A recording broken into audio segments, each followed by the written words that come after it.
kaitan dengan hutan adat, seperti yang kita sampaikan, terakhir pun saya diundang oleh Kementerian KLHK, tidak ada di Kabupaten Lamandau hutan adat. Yang diserahkan ke kita hanya 3 hektar. Itu pun di hutan lindung. Silakan cek. Dengar dulu. Kedua, kaitan dengan PT SML. PT SML dari saya sebelum jadi bupati pun telah memiliki izin legal. Kalau berbicara izin dan legal artinya harus juga dihadapi secara aturan dan ketentuan. Silahkan masyarakat Kinipan kiranya memiliki hak yang dilanggar atas tanah yang dikuasai, silahkan dibawa ke jalur hukum. Tidak ada satu surat pun yang diminta kepada bupati dari kementerian atau mencabut kegiatan tersebut, tidak ada. Orang yang diundang untuk investasi, diundang untuk menanam modal di situ, tidak bisa kujuk-kujuk dengan tuntutan bapak-bapak kemudian saya suruh berhenti, saya suruh mereka tidak berkegiatan. Tidak ada dasar, malah saya yang dituntut.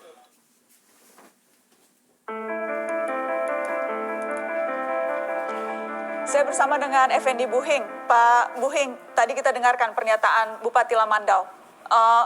Tidak ada hutan adat katanya di Lamandau. Berarti yang Anda perjuangkan dan kawan-kawan itu apa kalau tidak ada hutan adat? Pertama, statement Bupati Lamandau ini kemarin dia hanya mau mendengar kata dia. Kata masyarakat dia tidak mau dengar. Dia langsung pergi.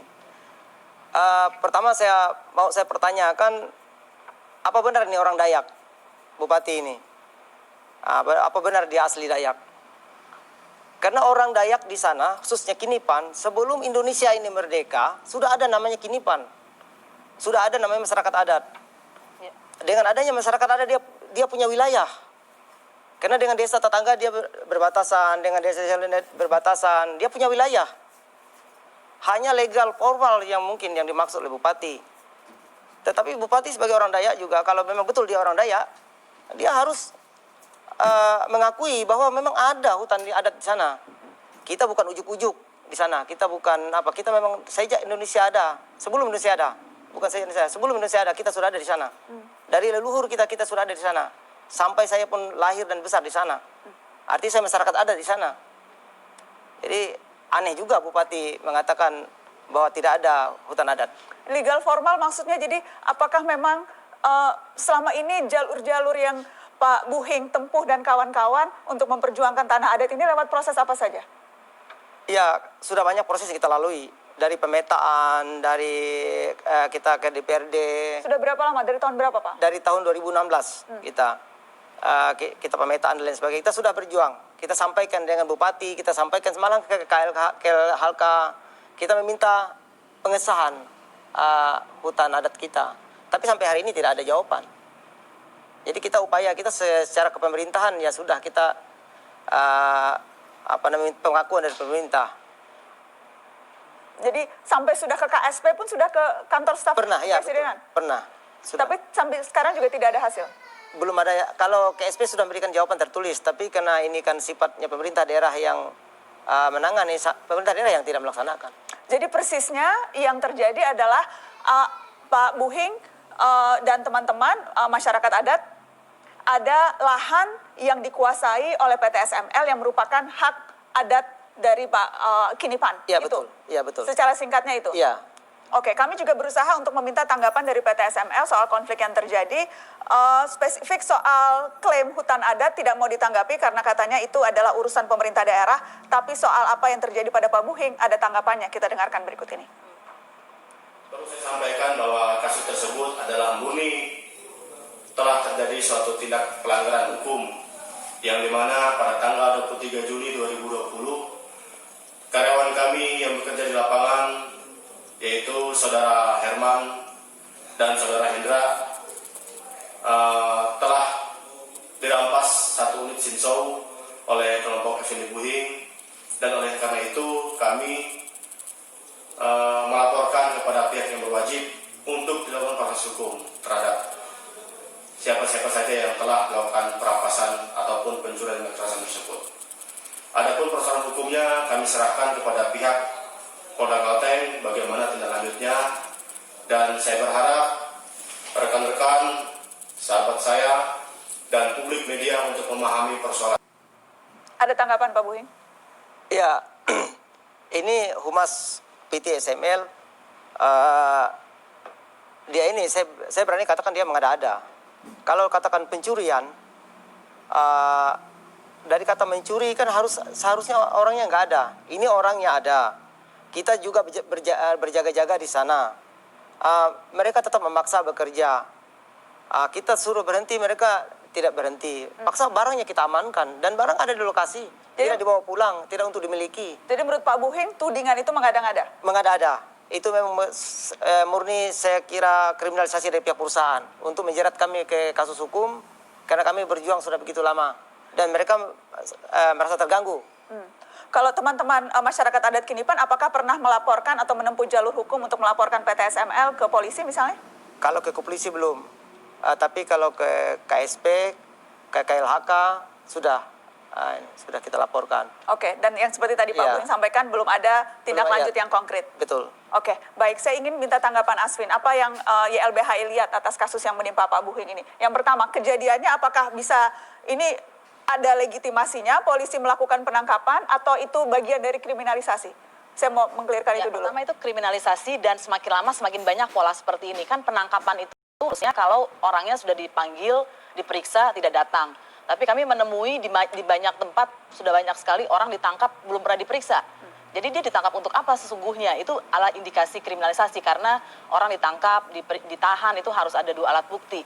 Nah, sebenarnya ada kasus intinya, yaitu perampasan lahan oleh PT itu. Jadi kebalik ini kan, posisinya dibalik. Harusnya yang menjadi kriminal adalah yang merampas lahan, bukan Pak Buhing dan kawan-kawan. PT SML tapi mengatakan semua surat-surat izinnya sudah terbit, semua urusan legal formalnya sudah dalihnya kan seperti itu. Ya. Argumennya seperti itu. Jadi di atas kertas legal formal sudah selesai. Bahkan Bupati juga mengatakan ini investasi tidak bisa dihalangi dan sebagainya. Iya betul.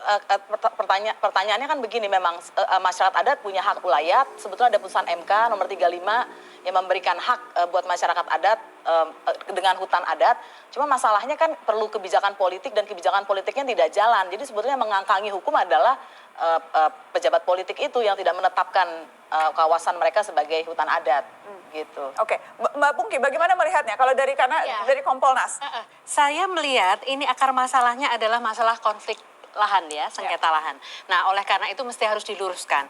Nah, kalau saya melihat polisi ini kan mereka hilirnya ya, hulunya permasalahannya ini yang harus diselesaikan terlebih dahulu. Nah, oleh karena itu kaitannya dengan masyarakat, saya paham bahwa masyarakat adat itu sudah turun-temurun menempati di situ. Meskipun juga kalau nanti pertandingan untuk menyatakan ini legal, siapa yang legal, siapa yang ini, masyarakat adat punya bukti, terus kemudian perusahaan punya bukti. Nah, oleh karena itu usul saya seharusnya ini dimediasi. Nah, yang bisa memediasi memang gubernur atau pemerintah daerah yang ada di situ. Tetapi kalau ternyata diduga misalnya ada keterlibatan yang mengakibatkan permasalahan ini susah untuk bisa diurai, maka polisi bisa menjadi mediator. Seharusnya seperti itu. Nah, oleh karena itu ketika kasusnya Pak Buhing, kami juga termasuk yang mencoba menghubungi Kapolda untuk supaya sebaiknya ini dilepas dulu, karena ini melawan masyarakat ya. Dan polisi adalah tanggung jawabnya atau tugasnya adalah memelihara Harkamtibmas, melayani, mengayomi, melindungi, dan menegakkan hukum. Nah, oleh karena itu kalau dalam beberapa kasus yang terlihat polisi lebih memihak kepada korporasi, kaitannya bagaimana? dengan Harkamtibmas, oleh karena itu pertama yang harus dijaga adalah kondisinya supaya aman terlebih dahulu. Itu yang mesti harus didahulukan. Artinya masyarakat adat juga dijaga situasinya, kemudian perusahaan juga dijaga. Nah, kemudian baru kita melakukan mediasi seperti itu. Saya ingin tahu, Pak Buhing, apakah sempat ada mediasi? Kita sudah berkali-kali meminta mediasi dengan mereka untuk berbicara dengan mereka. Pertama kita undang, mereka tidak datang. Kita datang ke sana, mereka bilang akan kami tampung, akan kami sampaikan ke manajemen. Malahan itu pertemuan kami yang terakhir dengan direktur utamanya, Herudin Tahir itu, di Makodim, difasilitasi oleh pihak kepolisian dan Kodim. Dia bilang juga akan ditampung, akan disampaikan. Artinya Apa persisnya tuntutan dari masyarakat adat Kinipan? hentikan sampai di situ. Kami minta hentikan sampai di situ. sudah itu Jadi untuk wilayah tanah di mana milik masyarakat adat Kinipan tidak boleh sama sekali ada aktivitas atau kegiatan. iya, itu yang Tuntutannya itu. Iya.